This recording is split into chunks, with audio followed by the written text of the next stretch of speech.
August 31 புனித ரெய்மன் நொனாதுஸ். Spain நாட்டில் போர்ட்டெல்லா பகுதியில் வாழ்ந்த ஏழ்மையான குடும்பத்தில் கிபி 1204 ஆண்டு பிறந்தார் ரெய்மன் நொனாதுஸ். குழந்தை பருவம் முதலே இறைபக்தியும் திறமையும் நிறைந்திருந்த இவர் குருவாக விருப்பம் கொண்டு மார்சிடாரியன் துறவற சபையில் சேர்ந்து கிபி 1222 ஆண்டு அருட்குருவானார்.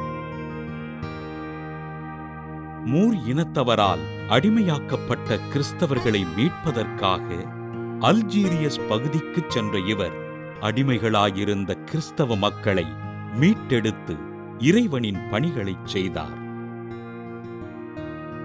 அடிமைகளை மீட்டெடுக்கும் பணிகளைச் செய்த ரெய்மன் மூர் இனத்தவரால் சிறையில் அடைக்கப்பட்டு அடிமையாக நடத்தப்பட்டார்.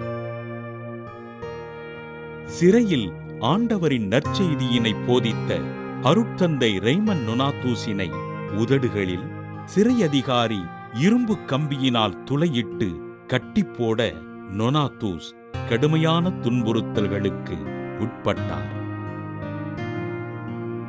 அருட்தந்தை ரெய்மன் துன்புறுவதைக் கண்ட அவரது சபையினர் ரெய்மண்டினை பணம் கொடுத்து ஸ்பெயின் நாட்டிற்கு மீட்டு வர திருத்தந்தை 9ஆம் கிரகோரியார் இவரை கர்தினாலாக உயர்த்தினார்.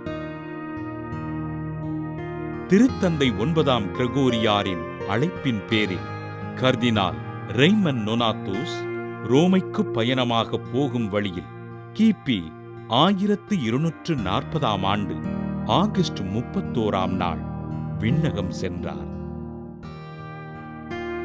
அடிமைகளாய் வாழ்ந்த மக்களை மீட்டெடுத்து அவர்களது நல்வாழ்விற்காக பாடுபட்ட கர்தினால் ரெய்மன் நொனாதுஸினை திருத்தந்தை 7ஆம் அலெக்சாண்டர் புனிதராக உயர்த்தி கர்ப்பிணி பெண்களுக்கும் பிறந்த குழந்தைகளுக்கும் பாதுகாவலராக அறிவித்தார்.